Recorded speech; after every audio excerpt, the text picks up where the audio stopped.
auditoriums for the overfill and the extra capacity. So thank you for your patience for those of you who came early on. Welcome to the Public Speaker Series. They are very well attended at London School of Economics. I'm Dr. Linda Hickman. I teach in the Department of Management, and the department is the sponsor for the event this evening. And we're very pleased this evening to host the author and entrepreneur, Eric Ries. And within our own department, we have considerable interest in entrepreneurial studies, and we have across the campus a number of societies and groups that are working on entrepreneurship. We have the Career Service with their Masterclass series, and there is a LSE Student Entrepreneur Society, and I have to mention that we have a newly formed LSE Entrepreneurial Alumni Group who are initiating their first event this evening after Eric's speech at the George. So if you're alumni and interested in entrepreneurship, the George can now be your place to meet. And I'm sure Eric is very welcome to join you for a pint afterwards. We're pleased very much to have Eric here. And the book that he's written has already caused some controversy. We sometimes say that our public speakers are contentious. And those are more likely to be the political speakers. However, Eric already has some of his people on the lookout for some of the people that don't agree with him. So I'd like to talk a little bit about his Lean Startup book. It's been a bestseller on the New York Times list, and it's one that is actually starting a whole movement of the Lean Startup methodology. He's going to be speaking for about 30 to 40 minutes, and then it will be followed by questions and answers. Afterwards, you will be able to go into the foyer for book signing if you would like to. There will be books that will be on sale at that time.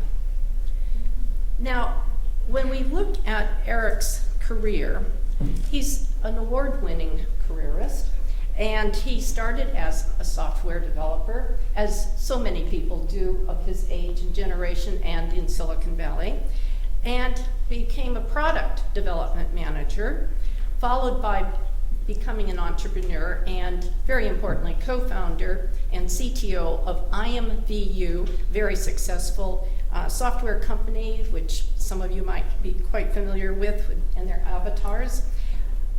Currently, he's on the board of a number of startups and entrepreneur in residence at Harvard Business School, as well as a publicist and a public speaker. Now, Eric has become contentious because he challenges some of the views about entrepreneurship. It's very popular to take the great man story and say that they were so brilliant and they were geniuses, and it would be very hard for other people to do the same thing. And although they give inspiring stories, they don't really let you know how they did it or help you to be an entrepreneur yourself. Eric is a reflective practitioner, and as one, he has gathered some very deep insights, very practical, very realistic, and one so that say, in fact, it's not an art, but there can be some science, there can be a method, and we can be successful. So, although some people would believe that to say entrepreneurial management is an oxymoron, in fact, Eric will tell us why it's not.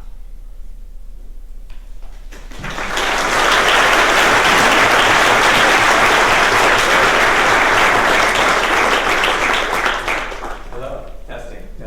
Great, you can hear me. Wow, there's so many of you here, and it's really a great honor. And thank you, I guess, to the brave souls who are being telecast to another auditorium. Wow, that's pretty amazing. So thank you all very much. It's really an honor to be here. I don't know a lot about the London School of Economics, but it sounds very prestigious. I appreciate that. Actually, all I knew about it before coming here today was that it is the alma mater of the fictional President Bartlett from The West Wing. That's prestigious indeed to me. So I was pretty excited. So thank you. This is really a very I do want to cover some very important ground rules for our time together this evening. The first is that I do not want your undivided attention. So if anyone made the mistake of turning off their mobile phone or laptop, if you undo that and take it back out, that's not a joke, please, out of your pocket, I'll do the same. So you just pull it out, and hold it in your hand, and if you turn it back on, I'd appreciate it. I don't feel like it's right for anyone to be disconnected from the internet on my account. I don't know if that even really counts as living. So please, don't do that. And in fact, I encourage you to tweet amongst yourselves as much as you like. All I ask is that you use the Lean Startup hashtag so that you can join the worldwide conversation that's happening on these ideas basically every hour, minute of every day. And I don't know exactly which other countries are online. I don't really quite get the time zone thing, but I'm working on it. So please do that. It's really, entrepreneurship is a hot topic. I don't know if you've noticed. People are really excited about it. Public policymakers say it's the key to our future prosperity. And I was actually just in Dublin before this, and my cab driver was telling me that he knew that the government there was very keen for the Irish to become more entrepreneurial, and that would solve their economic problems. I thought if even the cab driver is aware of this, it's got to epic proportions, and we make movies about the great entrepreneurs, and we read about them in magazines. It's very exciting. And so I thought I would share a few ideas from this new book, and here they are. These are 5 principles from the book. That entrepreneurs are everywhere, that entrepreneurship is management, as we've just heard. That the unit of progress of entrepreneurship is this thing we call validated learning.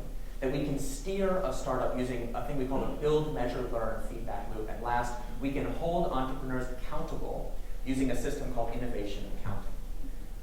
And so you'll immediately see that this is at odds with the kind of very cool and exciting image of entrepreneurship, because tonight we're going to talk about management and accounting, maybe the 2 most boring topics known to man. And so I'm not going to apologize, because I actually think that entrepreneurship is in desperate need of becoming more boring and less cool.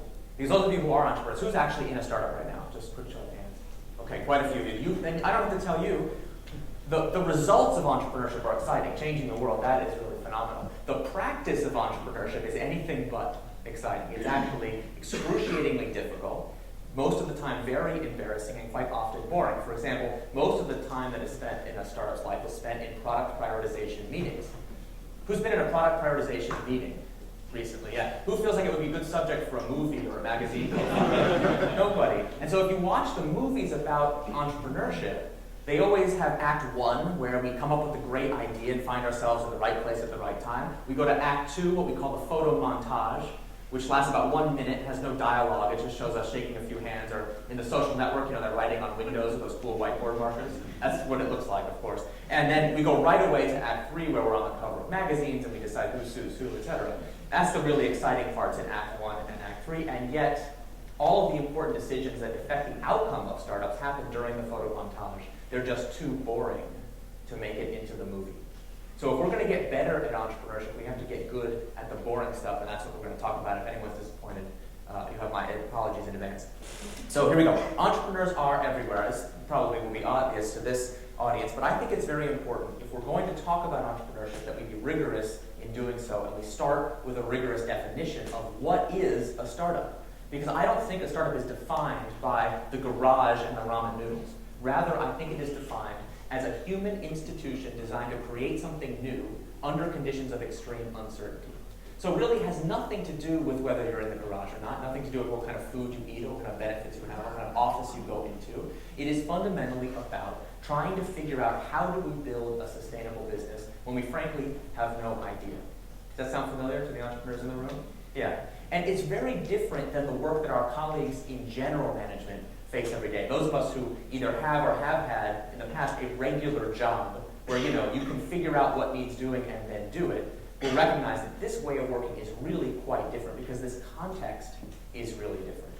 And so we actually have colleagues who are entrepreneurs in gigantic companies, in governments, in nonprofits, in all kinds of situations that don't fit the image we see in the movies. And all of that is a really fancy way of saying that a startup is an experiment.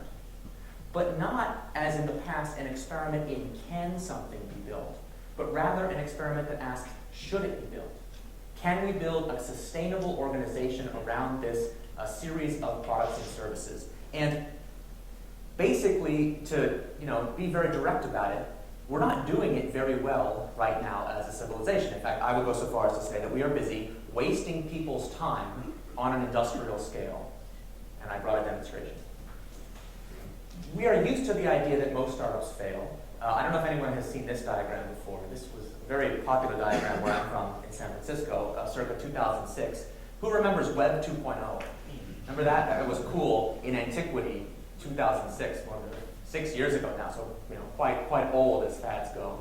There was a time when it seemed this set of companies would really radically transform the way we all communicate and buy things online. Really, the whole fabric of society, if you believe the hype, was going to be transformed. And so a graphic designer was so inspired by this wave of innovation that they put together this flag, a declaration of independence for all of these incredible companies that would change the world. And then in 2009, so if you're keeping track, 3 years later, a different graphic designer was feeling a slightly different set of emotions when they put together this diagram. I don't know what you can see, those of you in the back, and certainly on the telecast may not be able to see. Most of this chart is covered in blood red X's for the companies that are dearly departed and no longer with us. And you can see already in 3 years we've lost so much of this innovation. But to me, the irony, the really bitter irony of this chart, is how many companies are marked with green circles. Those are those marked as success stories of Web 2.0, which in this case, according to the graphic designer, are those companies which have been bought by a larger company. And I don't really think those necessarily count as a success. I mean, I know some people made some money, but I think we all know, I assume, that when a company exits, often the product also exits along with the founders and investors. That is, the big company manages to drive it right into the ground. And then for the companies that are unmarked, the ones that were still alive at the time this chart was made, how many of them, although they are alive, are eking out a bare existence in what we call the land of the living dead? Too many. So my real question is, as for us as an industry, how many of these companies actually succeeded in living up to the raw amount of time, talent, determination, energy, passion, and money that was poured into them by their founders, investors, and employees? That is, for how many of these companies is the world a better place that we spend our energy on this rather than anything else? And I think the answer is really a pathetically small number. And I like Web 2.0 as an example because no one can say to themselves, gosh, pick a company on this chart and say, gosh, I wonder, is it possible to build that product? Can it be done? My idea is for a social network for dogs. Can it be done? See, we live in a time when we can build anything that we can imagine, which is kind of a strange place to be. It means that the caliber of our imaginations will determine the quality of our future financial success as a civilization, which is both exciting and I hope you feel a little bit terrifying as you start to think about whose imaginations we all depend on. Anyway, I should disclose at this point that most of my companies that I've ever built in my career count as red X's rather than anything else. They're failures. And I know you're not supposed to admit that kind of thing when you're up in front of an audience being like, hey, everybody, I'm a big failure, and if you follow me, you too can be a big failure. But anyone who is telling you the truth about entrepreneurship is going to be talking about failure. Anyone else is trying to sell you something. And it has to be somebody's fault, obviously, and it can't be my fault. I mean, that would be really defeat the purpose. And so I like to pin the blame on somebody else, which brings us to our next concept. That entrepreneurship is management. But it's not the management that we tend to teach our MBAs and we think about in our general management practices. Instead, it's management as defined by this guy whose fault all this failure is, in my humble opinion. He's preferably, when you want to blame somebody, it's nice to have somebody who's dead. Because then they can't argue. So this is Fred Taylor, the father of something that he called scientific management, but we call management. The problem with understanding Fred Taylor is that he invented things that we consider so obvious, we can't imagine that they had to be invented in the first place, like the idea that work should be done as efficiently as possible. I want you to imagine a homework assignment writing a polemic in favor of the idea that work should be done efficiently, and ask yourself, who's on the other side of the polemic? What arguments do you even concoct? I mean, can you imagine having to write such a thing? And yet that is what Fred Taylor did. If you read the Principles of Scientific Management, you will read a very well written, very well argued manifesto in favor of things that you just like, who on earth? One of my favorites is the idea he called the task plus bonus system. We call it tasks. Right? So a manager could figure out, take a big project, break it down into a series of parts called tasks, farm those tasks out to functional specialists in functional departments, and then here's the best part. See if you can wrap your mind around this. if the person in the department finds a better way to do the task than they did it in the past, they should be paid a bonus and not penalized. Again, who's on the other side of this polemic? Well, in the 19th century, there was a belief, I kid you not, that if somebody does a better job than they did before, that tells you one thing about them, namely that they're a person of low moral character. Why? They could have been doing it the better way this whole time, but they were slacking off. Now think about their coworkers. What do we know about all of them who are still doing it the old way? The whole lot of them are of low moral character, and they should all be punished. So imagine that collective punishment for productivity improvement. So there was a management philosophy. Now ask yourself, the way we manage our modern knowledge workers, is it really so different than that? But that's beyond the point today. The management system that Fred Taylor invented, we are the recipients of. So we owe the general managers, who are his intellectual heirs, a tremendous debt of gratitude. Did anybody bring an heirloom antique with them today, by chance? Okay, no, that means that every object in this room, including the room itself, was manufactured using the principles of general management that Fred Taylor and his disciples worked out. So we owe those general managers of the world a tremendous debt of gratitude. Let's just pause for a moment and say thank you. None of us would be alive or clothed if it wasn't for them. The problem is, if we told Fred Taylor that our problem is not can it be built, but should it be built, he would look at us very strange. Because in his time, the problem that management was dedicated to solving was very clear. There wasn't enough stuff, and we needed to make a lot more of it. And yet we are drowning in stuff. We have more manufacturing capability, more capability to build anything that we can imagine than we know what to do with. And so, as I said before, the question of our time is not can it be built, but should it be built? And therefore, the principles that Fred Taylor worked out, the principles of general management, are ill-suited to our time. What we need is a new discipline of management, I call it entrepreneurial management, that is not better than general management, is by no means a replacement for general management, it's simply a peer discipline to general management. And it specifically is geared to that context of extreme uncertainty in which startups thrive. With me? Okay, and the most important tool in the toolkit of general management is something which is called the pivot. This has become a bit of an overused jargon. Anyone sick and tired of hearing about pivoting already? I apologize. In Silicon Valley, believe me, everyone's hand is up. And they're like, please, enough with the pivots already. I kid you not. This appeared, no joke, in the New Yorker magazine last year. It says, if you can't read it, I'm not leaving you, I'm pivoting to another man. So it's got a bit out of control, I apologize. But it is a foundational concept. We really have to get to, if we're going to get to the truth of entrepreneurship, we got to get good at understanding pivoting.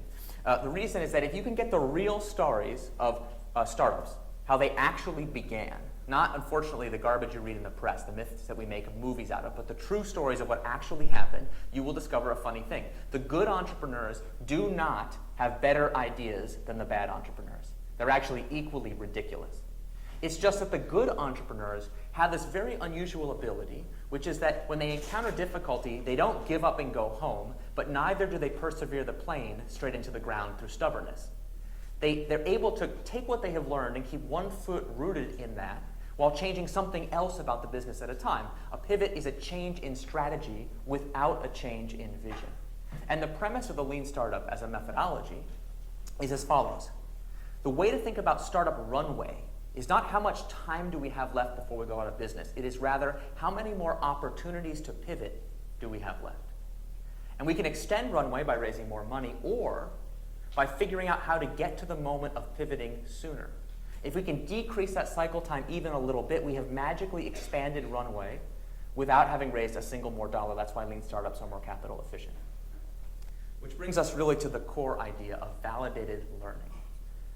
We have to change what it means to make progress as an entrepreneur. Otherwise, we're going to keep having this experience that I've had far too many times in my career. I call it achieving failure.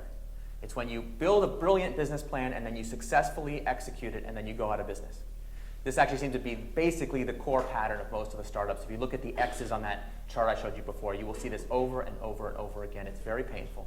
And the problem is that if we are fundamentally building something that nobody wants, why are we so proud of having done it on time and on budget? Right? Yet when we go to startup board meetings, what's being discussed? It's always product and business milestones. How do they compare to the plan?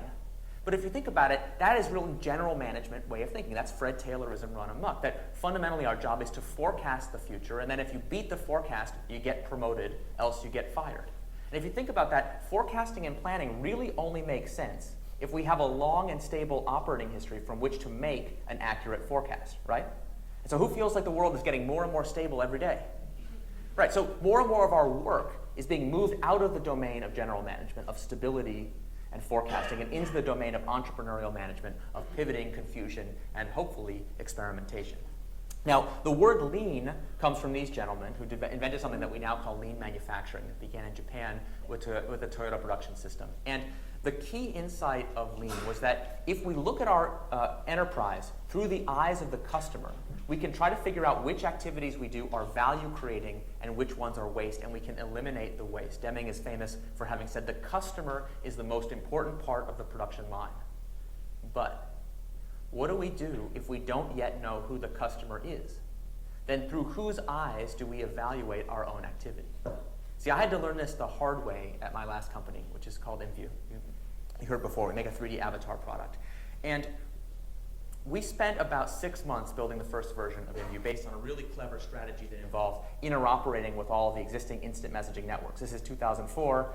Instant messaging was the hot new social technology. We wanted to bring 3D avatars to instant messaging, so obviously the way to do that is not to build a new instant messaging network, but rather to interoperate with the existing networks, harness their network effects for viral growth. I'm in a business school, so I can say this kind of thing, right?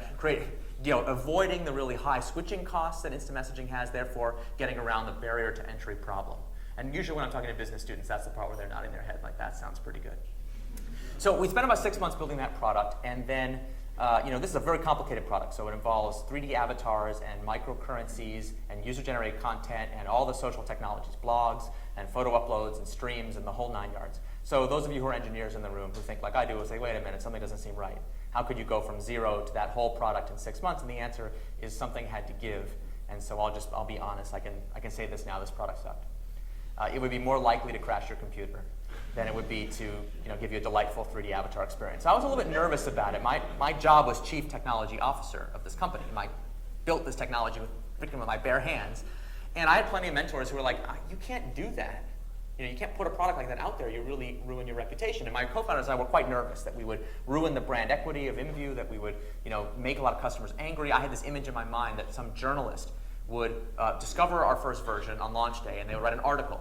I saw this big headline: "Idiots at IMVU don't know what quality means." My mugshot is right there in the article, story at 5, and that's the end of my career. But we didn't want to build something that nobody wanted. We wanted to get some feedback and put it out there, and so we launched the product, and it turned out that nobody would even try it. And so at least nobody found out how bad it was. So I was actually relieved at first that people wouldn't download it. I said, phew, well, dodged a bullet. Then I was like, wait a minute. Something here is not right. Why did I just spend 6 months of my life? And we built it all lean, all agile, very well documented code, if I do say so myself, unit testing, refactoring, the whole 9 yards, and nobody would even try. And to make the long and what I find very depressing story short, we eventually had to pivot the business away from the instant messaging add-on, which customers absolutely hated, and towards a standalone instant messaging network. That business strategy I told you before about the network effects and the switching costs, it looks really good at the whiteboard, and it's really an excellent strategy except for one tiny thing, which is that everything I said was wrong. It's incorrect. Empirically speaking, customers do not want to do that behavior. They found an instant messaging add-on fatally confusing. So, we made the pivot, which is sounds nice and clean and sterile, but actually what that means is my code, my beautiful, beautiful code that I wrote with my bare hands all had to be thrown away. And so I was sad. Why was I sad?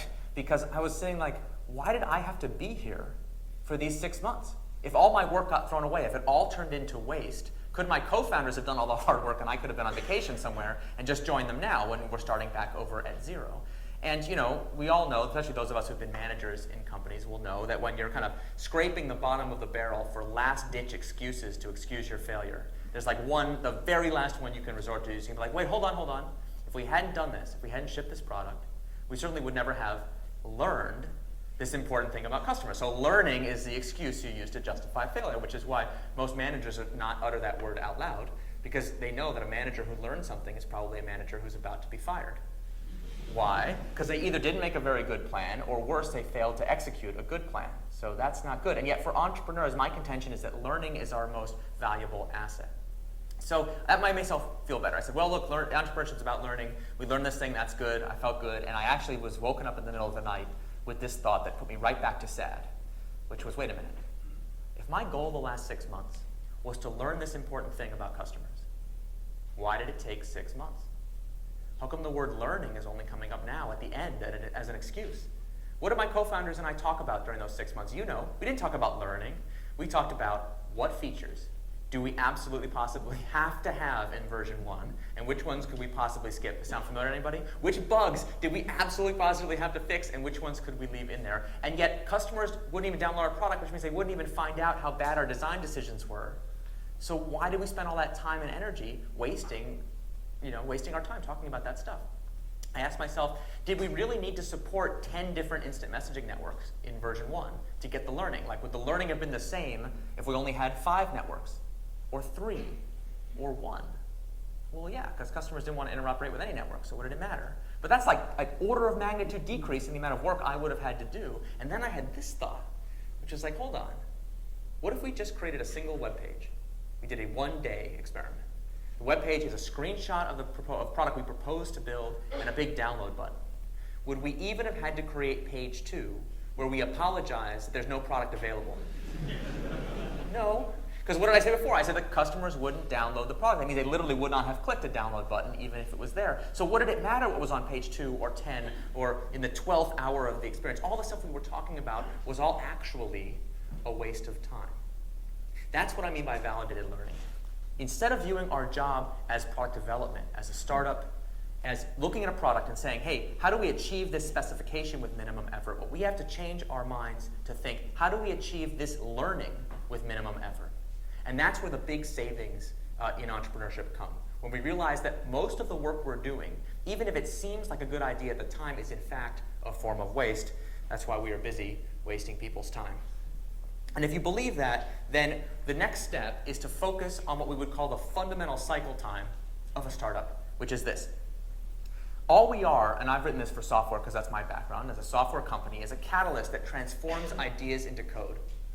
When customers interact with that product, we can measure their reaction, which produces data, which can help us learn, influencing our next set of ideas. So it's a very simple 3-stage feedback loop. And our goal as entrepreneurs, when we think about the process, infrastructure, architecture, everything that we do should be geared towards minimizing the total time between when we have an idea and when we have validated whether that idea is brilliant or more likely crazy. And there's a lot of specific techniques that I think can help us do that. And I've listed a bunch here. You can learn more about every single one of these online. They are somewhat controversial. Take, for example, continuous deployment, which IMVU is famous or infamous, depending on your point of view, for doing. That means we take software and we put it into production as much as 50 times a day on average. So just for the engineers in the room, between the time in which code is written and checked into the trunk, there are no branches, and the time when it is running in production is at most 15 minutes. And we do that day in, day out, without taking the site down, without regressing old bugs, because we have a disciplined methodology of iterating that quickly. Now, the point of continuous deployment is not to just be sloppy and throw stuff out there and see what happens. It is rather a system for evaluating whether ideas are any good or not, because we all know there are lots and lots of features that we want to build that take longer to prioritize than they did to actually implement. So instead of arguing about them, we can rather put them into production, run an experiment, test, and see if they're any good instead. What is challenging about practices like continuous deployment is not that they are technically hard to implement. It's just that in the dominant paradigm that focuses on Taylor-style efficiency, we can't really think of why, because we're not yet geared to think of startups as learning organizations. Does that make sense? All right, at least a few people nodding. That's a good sign. So let's talk about accounting, because I know you wouldn't want to leave here without talking about the world's most boring topic, accounting. This was inspired by a diagram I saw in a great book called The Toyota Way about lean manufacturing.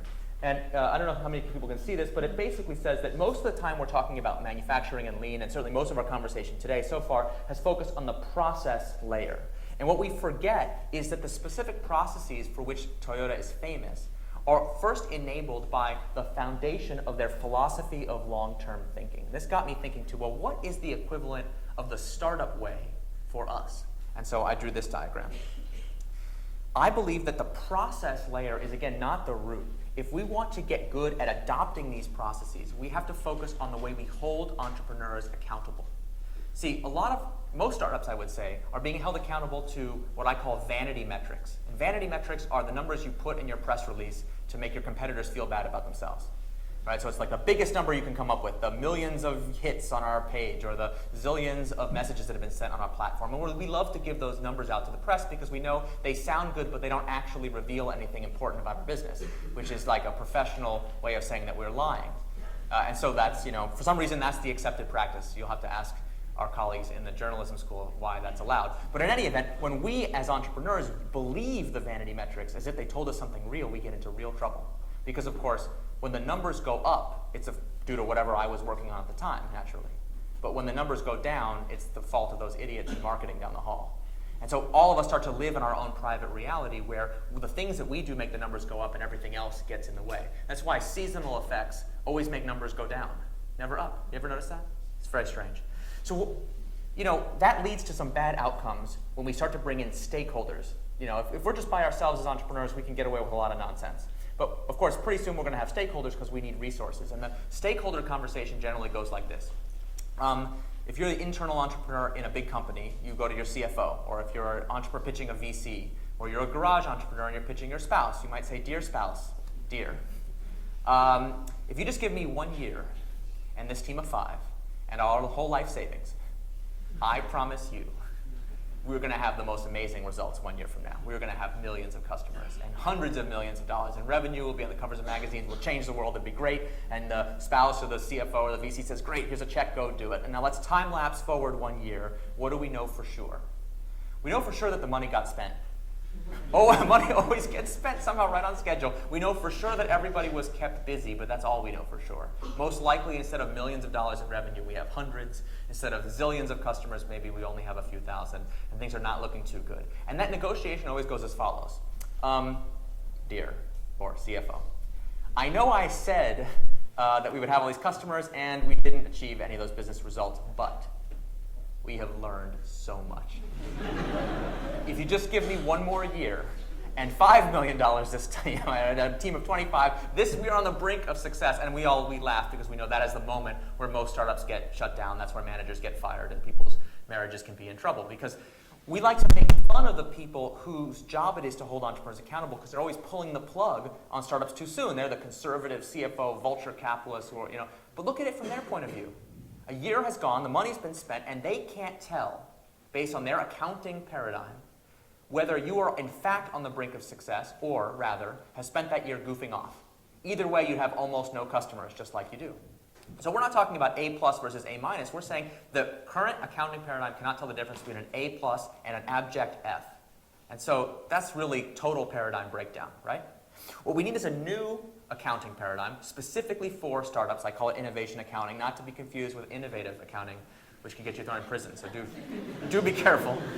This is for startups, not for public companies. And the idea here is that if you have a business plan with a spreadsheet, and the spreadsheet says, you'll make a certain amount of money over time based on certain inputs, and I go with my magnifying glass and do Appendix B of your business plan, you know what I'm talking about, and I look at the 3-point font, I look in a little box, and it will say 10%.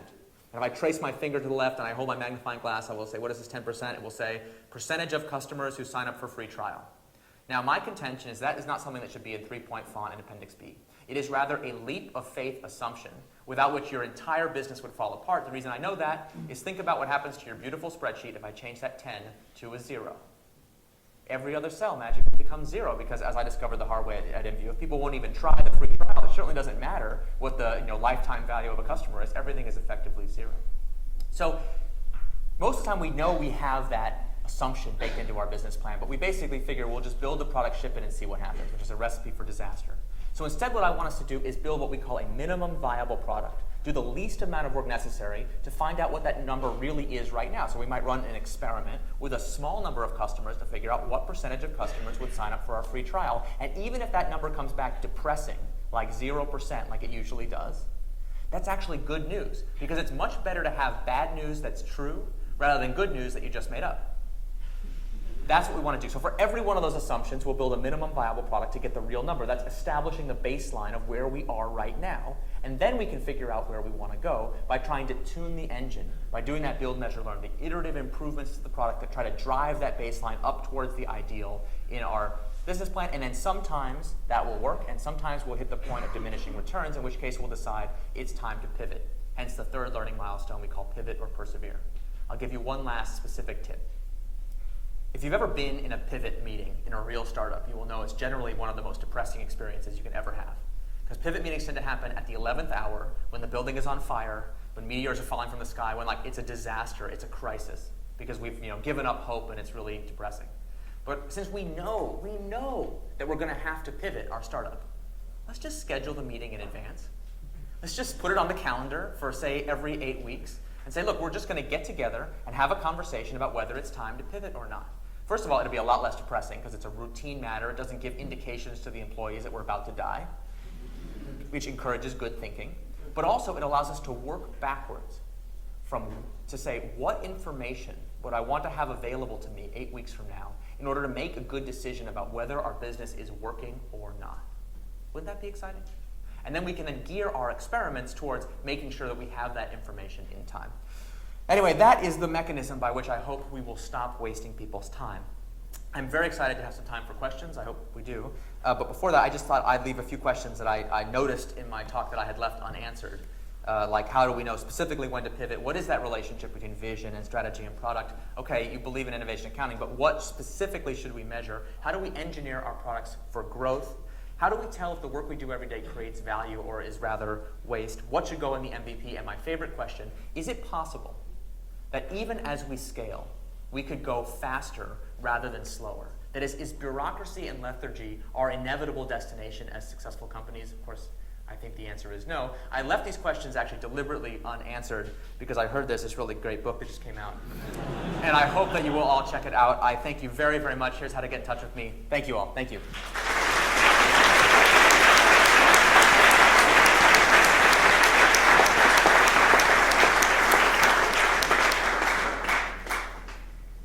Thank you so very much.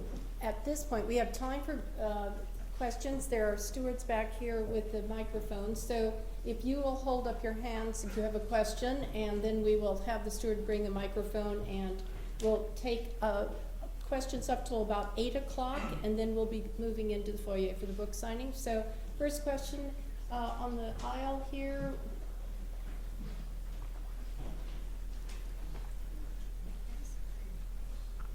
Hi, good evening. Thanks very much. Thank you. Let me just say to start with that I'm a serial entrepreneur.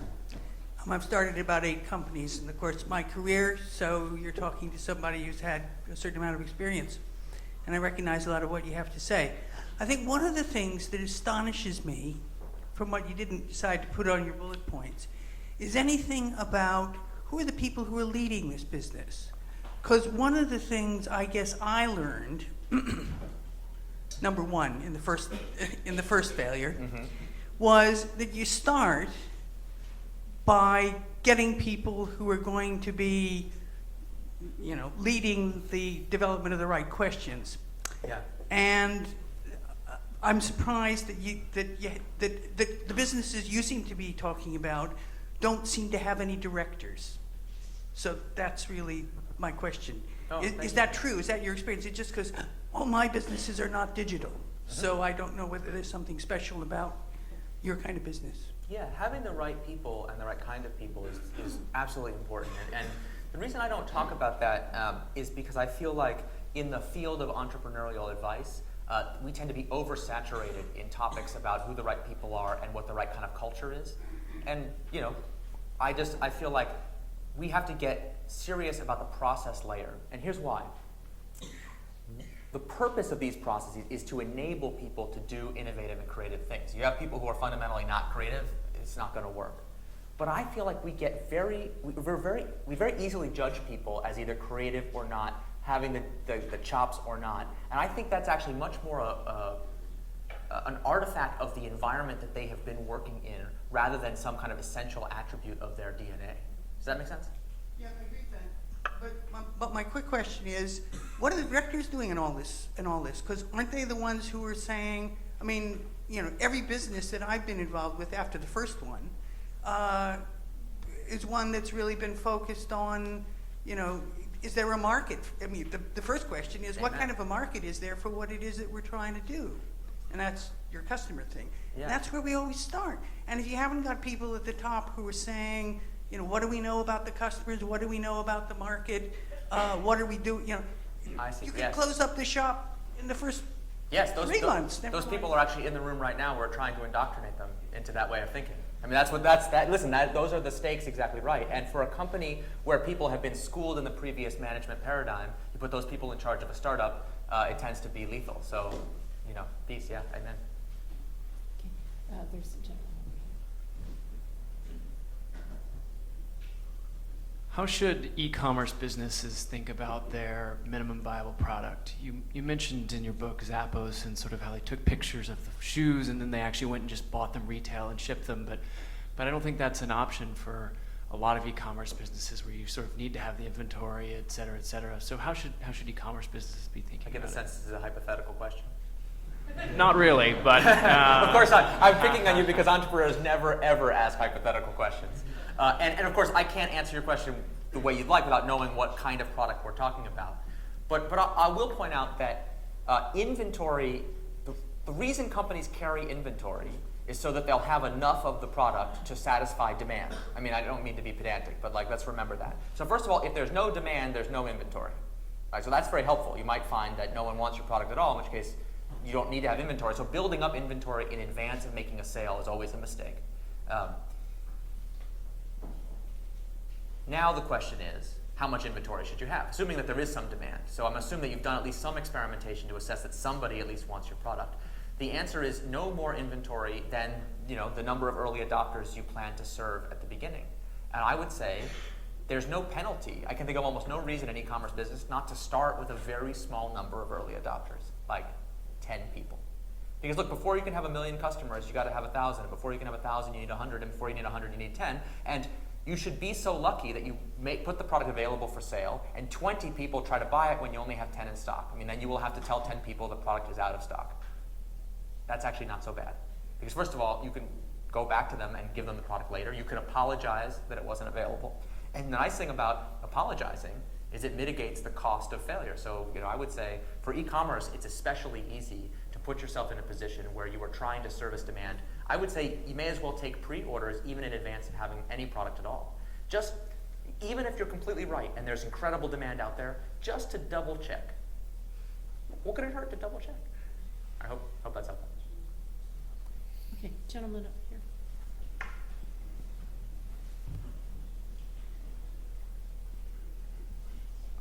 Hi, I really like your story. You start with the kind of crisis in management and blend in the lean, and it's got all the right buzzwords for a business school. Thank you, I think. It's great.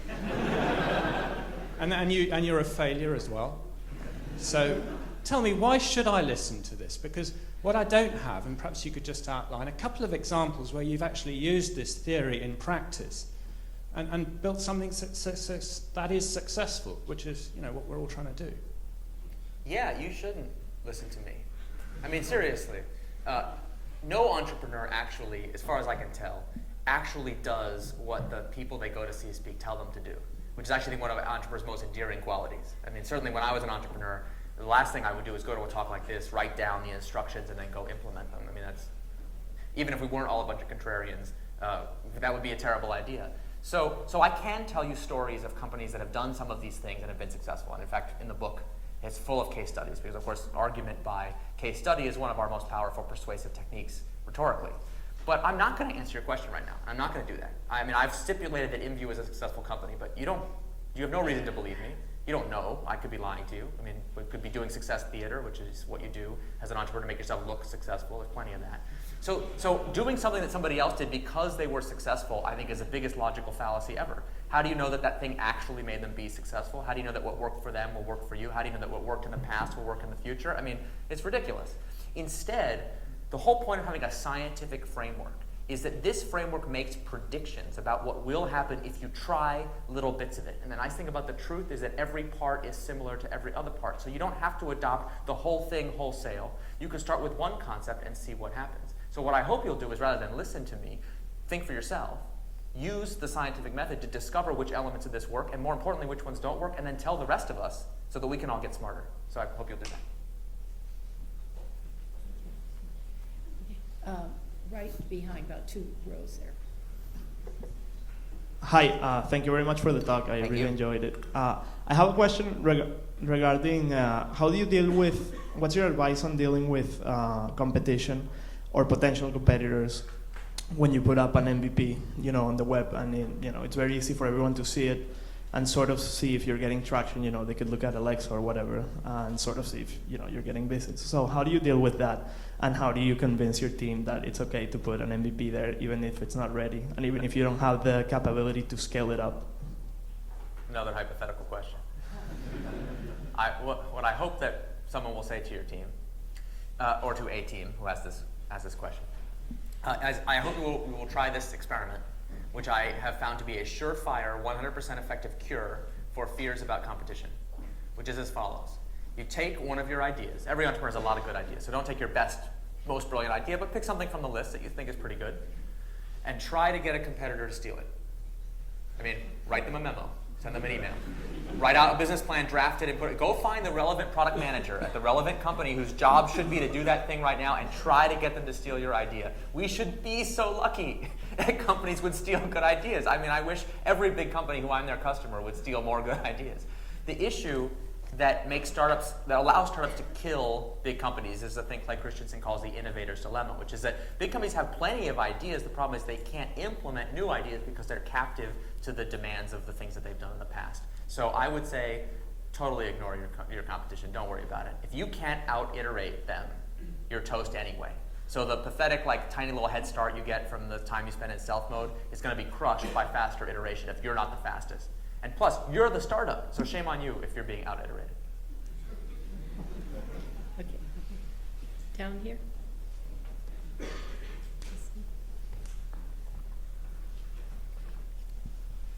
Hi, Eric. I work in a startup, and we release new versions of our product every 2 weeks, and kind of agile. And even in that, I see stuff gets released that ultimately people don't really want, and even though that is a small period of time, it's wasted. Mm-hmm. So how would I try and convince people to do more continuous deployment? Because we don't do that. We just release every 2 weeks. Do you do continuous integration? I'm not sure. Okay, that's all right. I'm just trying to assess where you are on the buzzword chart. You just satisfy the other guy. I love buzzwords. What can I say? We need names for concepts, otherwise we can't communicate. I want to talk to you about something called batch size. This is going to sound like it has nothing to do with your question, but it does. Let's imagine that I had the following task that I needed to do. And anyone ever have to do this? I guess it's not as common anymore. You have 100 newsletters that have to be mailed out. And so you've got 100 letters that have to be folded, stuffed in envelopes. Each envelope has to be sealed, stamped, addressed, and stuck in a mailbox. Sound familiar to anybody? If you ask even the youngest child what the fastest way to get this job done, and if you'd asked Fred Taylor, he would have said the exact same thing. It's the most intuitive answer on the planet, which is, first, you fold all 100 letters, then you stuff all 100 envelopes, then you seal all 100 envelopes, then you stamp all 100, then you address all 100. You take a batch of 100 letters and put it in the mailbox. Doesn't that seem very intuitive? It just so happens to be a fact, an empirical fact, that if you do this, what they call single piece flow in manufacturing terms, which simply means you do it one at a time. You take one piece of paper, fold it, stick it in an envelope, seal it, stamp it, address it, stick it in the mailbox, that is actually faster than doing it with batch size 100. Now, nobody believes this the first time they hear it. In fact, people are so skeptical that I actually, for the book, I had to go find online a video where some blogger had actually videotaped himself stuffing envelopes both ways with a stopwatch. And I kid you not, another blogger who was also obsessed with this topic, thank God for bloggers and their OCD, broke it down frame by frame by frame to figure out where did the time go, because it just doesn't make sense. And it turns out the answer is that when you do things in batch size 100, you spend a ton of time managing inventory. Right? So you're moving, you watch him, he's actually moving all these piles of things around, whereas, and he spends a lot of time picking things up and putting them down. Whereas you do it single piece flow, you pick it up once, transform, transform, transform, and you put it down. Now, it's pretty cool. You've got to watch the video if you don't believe it. In manufacturing, what they discovered is that for very counterintuitive reasons, working in smaller batches is actually more efficient and leads to higher quality outcomes than working in larger batches. So I'm coming around to your question in just a second, see where I'm headed? Let's imagine that the two ways of working were exactly the same in terms of, time efficiency. Even then, you'd be better off with single piece flow if you live in a world where sometimes things go wrong. Like, for example, what would happen if the envelopes are defective and they won't seal? When do you want to find that out? Do you want to find that out after you've stuffed all 100 of them? And now you have to unstuff and restuff? What happens if the letters don't fit in the envelopes, or the stamps are the wrong amount, or the address? Or what if the customer doesn't want the newsletter? How soon do you want to find that out?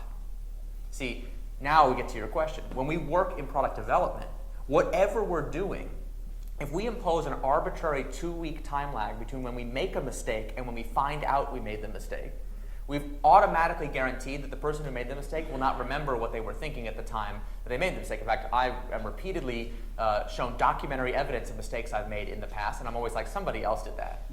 Definitely not me. I don't remember writing that horrible, especially now that I know it's a mistake. Like instantly, instant amnesia. It's amazing. So in continuous deployment, what happens is I ship something, I make a mistake, I find out right away. And in fact, we do something we call the cluster immune system, where for catastrophic mistakes, the system is smart enough to revert them automatically. It's absolutely impossible to do that with a 2-week iteration. To me, 2 weeks is not agile. 2 weeks is not fast. 2 weeks is an eternity. You're going to write hundreds and hundreds of different features and bug fixes and API refactoring. All kinds of stuff is all going to get packaged up into one ginormous batch, and you're going to ship it all at once. Now, what happens if something goes wrong? You don't have a 2-week cycle, because what happens is when something goes wrong, now you've got to spend time debugging. Well, which of the 3,000 things that we just shipped caused the problem? Now, our 2-week development and 1-day deploy now becomes a day of firefighting or 3 days of firefighting. I've seen teams where the firefighting takes up half the next iteration. Not your team, of course, but other teams. When you work in large batches, you spend an astronomical amount of time firefighting. So because this is counterintuitive, it's really hard to get teams to adopt. I mean, before I understood the language and the logic of batch sizes, I had very poor success getting teams to do it. And it was only because at IMVU, I was in charge of the engineering team. I could just say, we're doing this, I don't care what anybody says. And if you don't like it, fire me. And it came close for a couple of times. Because people were like, this doesn't make sense. But once you get the hang of it, it works. So what you need to do is make the argument for reducing batch size. Help people understand, and you can read books on there's a lot of math involved in figuring out optimal batch size and stuff like that. And then, here's the last, most counterintuitive thing about batch size. What will happen if you win this argument with someone and they say, okay, maybe I'm willing to give this a try. They'll say, what we should first do is reduce the overhead of deployment and then reduce the batch size. Because imagine it takes you 1 day to do your deployments. I'm just guessing from the fact that you do a 2-day iteration. A 2-week iteration. Probably takes 1 day to do a deployment. If I do a deployment every day, so the logic goes, I'd spend my whole day in overhead, I never get anything done. Therefore, we can't have a 1-day deployment cycle before we reduce deployment overhead. That's another one of these weird, counterintuitive things that's exactly backwards. The right way to make this kind of process transformation is to change the batch size first. And what happens, you will not believe this, is the deployment overhead magically shrinks. Because after you've spent 1 day, your whole 1-day cycle spending on deployment, your engineers are finally like, we got to fix this. Let's just fix it. And all of a sudden, your deployment will take 1 hour. And then you can be like, great, we're going to do 1 deployment an hour. And then, oh, geez, I got to fix this. And that will be 1 deployment a minute. Eventually, you'll get it down to what is, in fact, the minimum size. So that is the way to do the transition. But yeah, you have to make that case to people who are going to find it quite counterintuitive. That's because you're dealing with human beings. I'm sorry.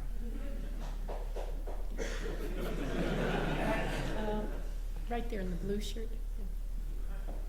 Hi. Question about investment, and more importantly, obviously, the philosophy argues the case that it's much more effective for investment, but it's more about how you approach investors. You're still better off going with I've got this amazing idea that's going to make you millions, or I've got these ideas that I'm going to test quickly.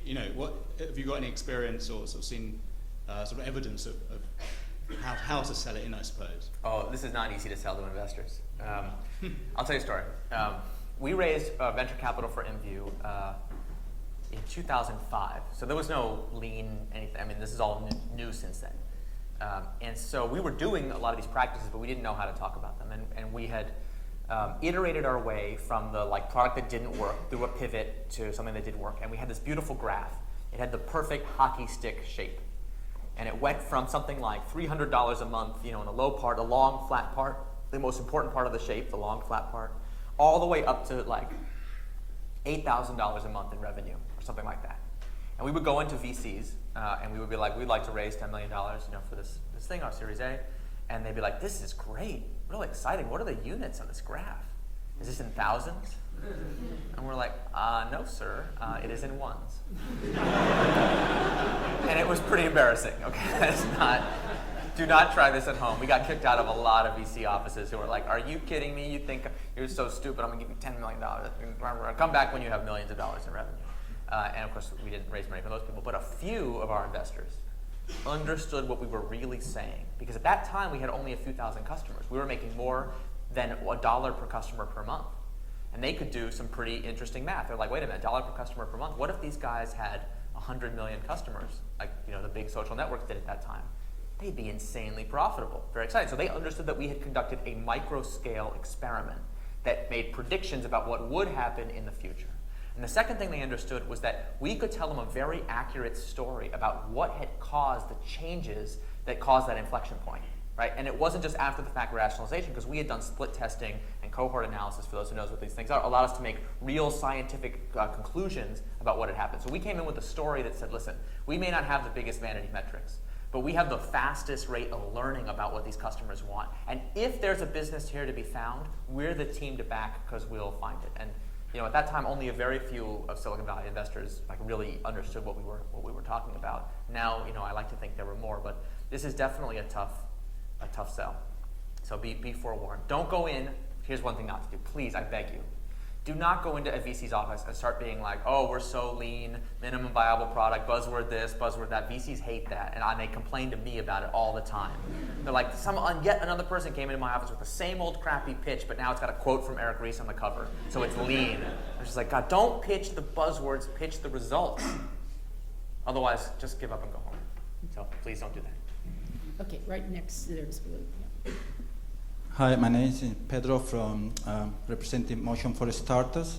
We basically create short videos for starters so they can explain the products and ideas. Cool. And I was wondering if you think that, talking about the minimum viable product, sometimes don't you feel that maybe a startup find it difficult to explain to the core customer? I recently I come across with one that he was trying to explain the menu for the day, which is like popular in Spain. You can have the menu for the day. And when I went to visit the website, nothing was clear. I was getting Cambridge when I was looking for Seville. And so, we're trying to help company precisely for that, for the starter to communicate. But do you think that communication probably sometimes the problem that, you may create a starter, you got a product, and suddenly when you're trying to tell people, this is it, this is what we got, they may find it noisy to communicate that in a proper way? Yeah, for sure. There's such a thing as a bad experiment. I mean, if the product has no functionality, that if it doesn't actually work for the target customer at all, then the fact that they don't like it gives you no information. But that excuse is used far too often to prevent people from releasing the MVP at all. So the truth is, you got to figure out, what is the experiment I need to run? What will actually give me information? And generally, when we shrink an MVP, we don't want to shrink it by making it not functional.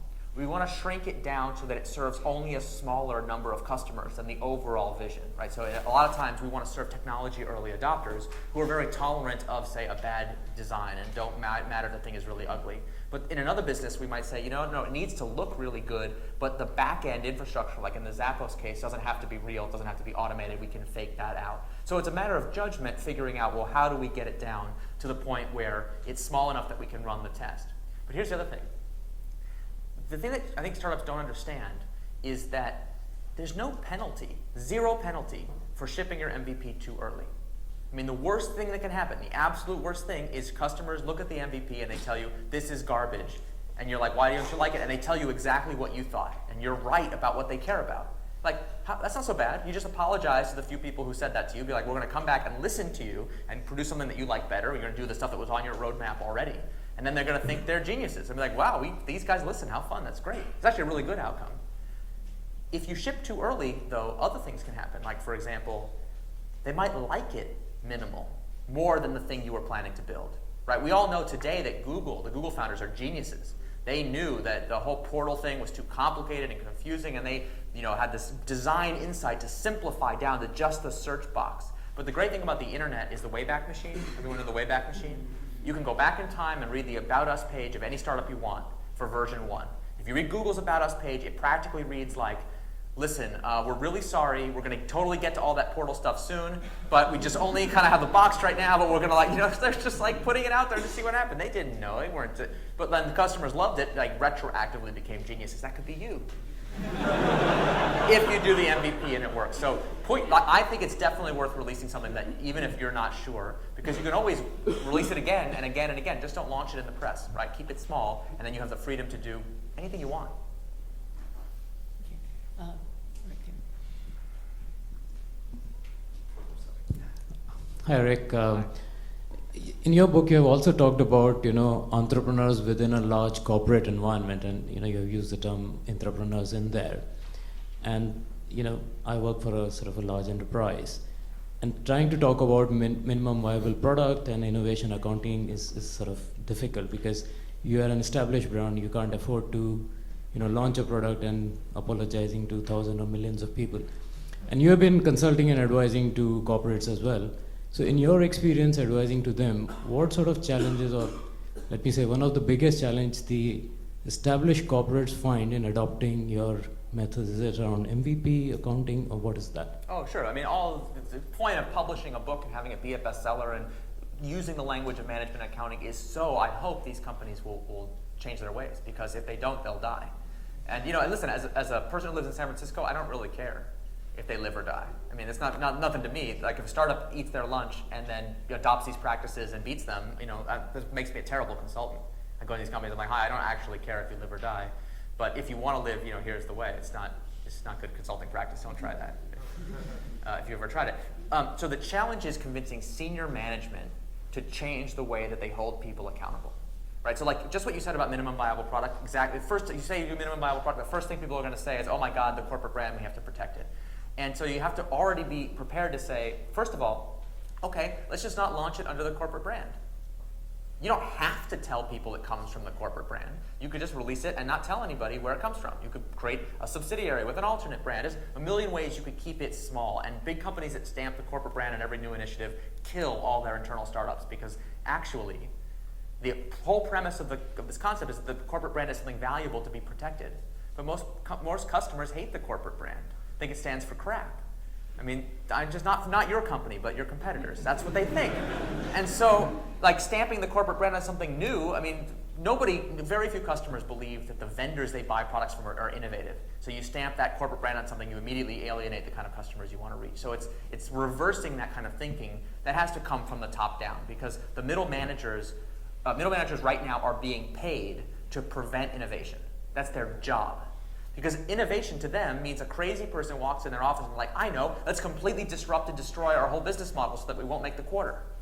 And managers get paid to say, no, we're not going to do that. We're going to keep doing what we did before, and we're going to make the quarter. That's their job. That's what they get paid to do.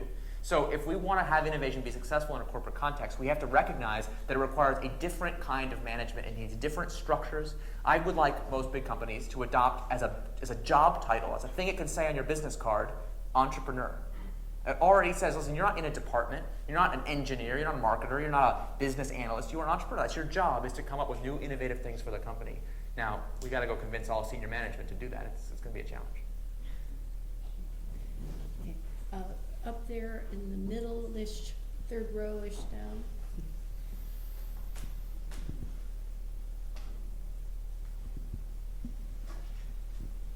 Hi, thanks for the talk. You're quite good with answering questions. It's like you've done that before. A few times, thank you. So, after all this disproportionate attention dies down, what are you going to do next?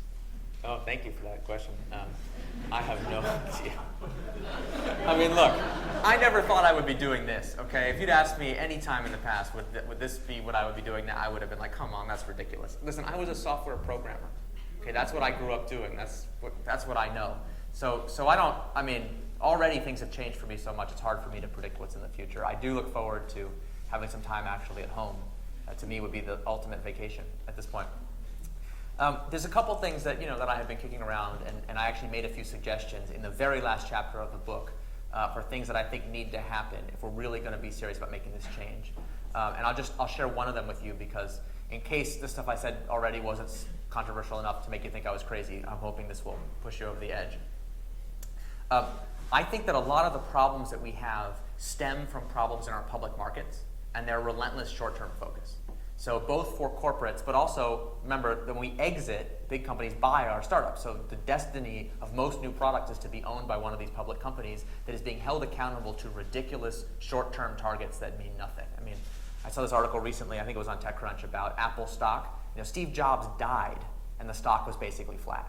And then Apple missed these ridiculous analyst projections for their quarter. They had the second best quarter in their history, but it wasn't good enough for the analysts, and the stock went down 5%. I was like, really, missing the quarter is worse than Steve Jobs dying? Come on, that's ridiculous. So we're putting this pressure on companies to hit these ridiculous targets, and therefore starving them for their ability to invest in innovation for the long term. So my proposal is we should create what I call the long-term stock exchange, which is a competitor to our existing public markets. It's an alternate place where companies can go public, and where the rules for investors and management are different. Management compensation has to be tied to long-term performance only, and management has to be willing to pay a transaction fee that would discourage frequent trading. So a new way for kind of long-term investors and long-term companies to come together to trade. Now, that's probably a terrible idea. And no one can even answer my question of, legally speaking, what is required to start a new stock exchange. So anyways, I think we have to start thinking in that direction, because this is going to require full-on ecosystem reform, because we're talking about a change in the management paradigm of how companies are run, and we're not currently providing a supportive environment for our companies. When companies go public, that's the beginning of a slow death. And so the beast needs a constant supply of fresh meat. That's you. But we're choosing to send our promising young companies to these ridiculous public companies. We could, if we chose, send them somewhere more supportive instead. So I hope that sounds a little crazy. Now we're talking. Anyone wants to work on it, just drop me an email. Okay, at least one more question here. There is someone down here in blue.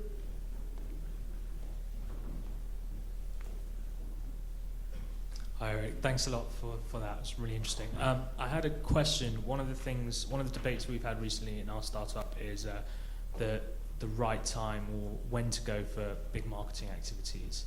Sorry, for what? Big marketing activities or press launch. And I was just wondering, from a lean startup perspective, when is that time, or does it fit in? And are there any signs that you can look for that would indicate it's a good time to go? Yes. I already know in your case, because you're asking, that it's not now. So don't do it now. Do it much later than you think. Entrepreneurs are always very excited to get big fast and to launch, and it's such a temptation, and it's almost always a mistake. The companies that have actually done launches successfully almost always launched after they achieved product market fit. They're launching based on the amazing results they've already achieved, rather than launching in order to achieve results. That's really the time. Now, product market fit's one of those really irritating concepts. Talk about really annoying buzzwords, going back to this, really annoying, because product market fit is something where you know it when you see it. So whenever someone calls me and says, hey, I'm trying to figure out if I have product market fit, I'd be like, you don't tell me anything more? I know that you don't have it. Because if you did, you wouldn't be calling me. You'd be too busy trying to keep the servers up, or just cashing the checks are coming in too fast. I think I mentioned in the book, Lotus 123, was founded by a mentor of mine named Mitch Kapor. They did $54 million of Lotus 123 in their first year of existence. They went public the next year. Okay, that's product market fit. They were never asking themselves, like, I wonder if this thing is going to work out. Like, they were just trying desperately to make it work, fulfill a customer demand. Now, the problem with that is, since you know it when you see it, if you don't have it, what do? How can you tell if you're getting closer to product market fit? And there's really not a short way to answer this question. In the book, I made another one of these, what I think are pretty controversial suggestions, that we can quantify product market fit and use innovation accounting to tell empirically whether we're getting closer or not. And so I would say that the time to launch in the press is when you are either very close to product market fit or actually over that threshold, and you can launch bragging about the amazing results you've had. Okay, last one. All right, really make it count. It has to be good. Yeah.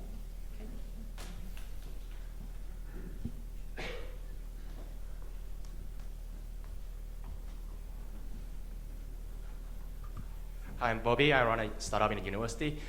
Just wondering, you mentioned just now on putting an MVP, just a page, you click download and then go next page. Why do you put a page up and then nobody clicks download? And then at what stage do you blame it? Nobody clicks download because it's marketing's fault for not marketing that page properly. Yeah, there is no marketing. Okay, the distinction between product and marketing in an early stage company is a non-existent distinction. So it's everybody's fault if it's not working. I know that doesn't seem right, but it is. Departments and this kind of siloed mentality of different functional responsibilities is an artifact of big company general management thinking that we have to abolish. The product is the marketing, is the product. That's what it is. So if customers won't click the download, now it's our collective responsibility to figure out why. It might be because no one got to the page, but that's not marketing's responsibility. All of us need to understand, well, okay, if we had the product, how are people supposed to find out about it? And bragging about it in the press doesn't count, right? One-time unsustainable launch activities don't count. Now but the thing is, there's a lot of easy ways. We live in the age of the internet, so you can buy attention in small batches. It's one of the great things about our time. So you can take, when we first started marketing IMVU, I was the VP of marketing, and I had a total advertising budget of $5 a day. You know how bad I am at marketing. I managed to say yes to that budget. But in those days, you could buy clicks on Google AdWords, 5 cents a click, if you were a bottom feeder buying the crappiest keywords, which we were.